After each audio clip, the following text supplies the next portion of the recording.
Complaint చేసుకోండి మీకు చేత కానప్పుడు. అంతేగాని అసలు మీకు ఫస్ట్ బేసిక్గా మీరు ఎమ్మెల్యే కిందన అర్హత ఉందా? మీరు కాల్పుల కేసులో మీరు ఏ రకంగా బయటకు వచ్చి ఉన్నారు?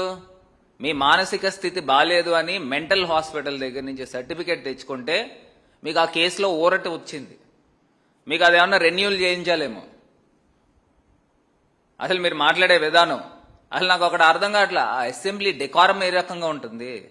రెండు జేబుల్లో చేతులు పెట్టుకుని మళ్ళీనేమో తలపైన కూలింగ్ గ్లాసెస్ గాగల్స్ పెట్టుకుని మళ్ళీ దానికి మళ్ళీ ఒక విగ్గు, ఆ విగ్గు పైన మళ్ళీ గాగల్స్.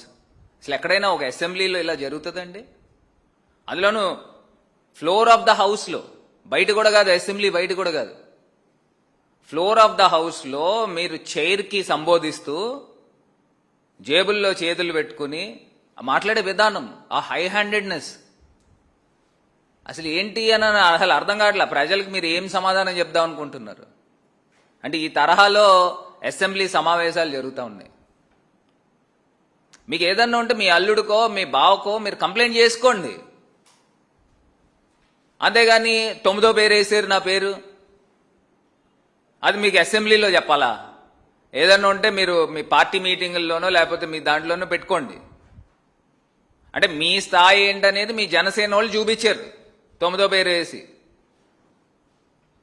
అసలు మీరు మాట్లాడే విధానం అసలు నేను అడుగుతా ఉన్నా, డైరెక్ట్గా అసెంబ్లీలో మీరు ఈ పదజాలం వాడచ్చా? బహుశా బ్రీత్ అనలైజర్ పెట్టాలేమో అసెంబ్లీకి వచ్చినప్పుడు కూడా. మీకు ఆ రకమైన పరిస్థితులు మీరు ఈ అసెంబ్లీలో తీసుకొస్తున్నారు, ప్రజలు గమనిస్తూ ఉన్నారు. అది మర్చిపోవద్దు. జనరల్గా మీరు బాలకృష్ణ గారు మాట్లాడే మాటలు ఇప్పుడు అసెంబ్లీలో మాట్లాడిన విధానం ఒకసారి మీరు కంపేర్ చేయండి. ఆ మాట తీరు ఏ రకంగా ఉందో ప్రజలకు అర్థమవుతుంది. ఇంకొకటి ప్రధానమైన ఇంకొక అంశము, రాష్ట్ర వ్యాప్తంగా సంక్షేమ పథకాలు మీరు హామీలు ఇచ్చి ఏ ఒక్క సంక్షేమ పథకం కూడా నిలబెట్టుకోకుండా సూపర్ 6 సూపర్ హిట్ అంట. దాని విజయోత్సవ సభలు, దాన్ని ఏమంటారంటే బలవంతపు విజయోత్సవ సభలు చేస్తూ ఉన్నారు. అసలు ఏం చేశారనండి? ఇవన్నిటిని ప్రశ్నిస్తూ ఉన్న సోషల్ మీడియా యాక్టివిస్టుల్ని అరెస్టులు చేస్తూ ఉన్నారు. నేను ఇవాళ చెప్తా ఉన్నాను, మాకున్న రికార్డ్స్ ప్రకారంగా ఈ ఏడాది కాలంలో నాకు తెలిసి 282 అక్రమ కేసులు, నేను కేవలం సోషల్ మీడియా గురించి మాట్లాడుతున్నా, 822 మంది పైన నోటీసులు ఇచ్చారు, 86 మందిని అరెస్టులు చేశారు. అంటే వాక్ స్వాతంత్రం లేదు. మీరు ప్రతిపక్షంలో ఉన్నప్పుడు మీరు మాట్లాడిన విధానం ఏ రకంగా ఉందనంటే, Ayyanna Patrudu speaker, assembly speaker ఏ రకంగా మాట్లాడలు, పచ్చి బూతులు మాట్లాడాడు. అంటే నేను మాల్లో ఉండి కూడా చెప్తా ఉన్నానంటే ఎంత ఆవేదనతో ఉన్నాం అనేది సరే ఆలోచన చేయండి. ప్రజలను ఆలోచన చేయమని కోరుతా ఉన్నా. దారుణాతి దారుణమైన మాటలు. ఇవాళ గుంటూరు ఆఫీస్లో సోషల్ మీడియా కార్యకర్త తారక్ ప్రతాప్ రెడ్డిని వాక్ స్వాతంత్రం హరించే విధంగా ఆయన పైన పెట్టిన కేసులు చూస్తే మీరు నవ్వుతారు కూడా.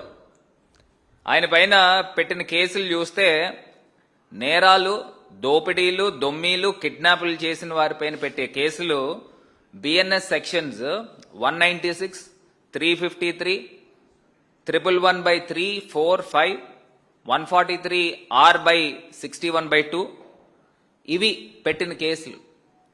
నేను అడుగుతా ఉన్నా, దీనికి ఏంటంటే దొమ్మీలు, కిడ్నాపులు చేసిన వాళ్ళు, ఎక్స్టార్షన్ చేసిన వాళ్ళపైన పెట్టిన కేసులు, ఇవి అక్రమ కేసులు కాదండి?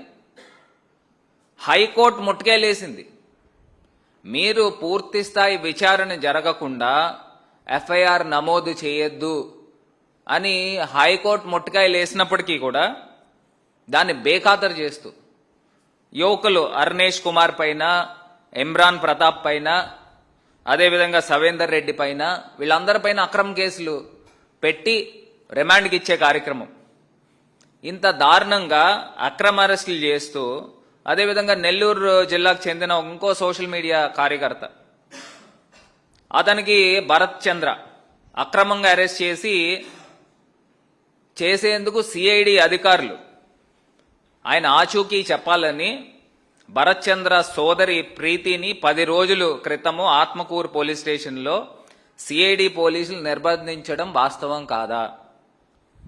అంతటితో ఆగకుండా భరత్ తల్లి అక్క చెల్లెల్ని ఫోన్లు సీజ్ చేసి ఎంత ఇబ్బందులు పెట్టారు. చివరికి లాయర్ల సహాయంతో బయటపడ్డారు.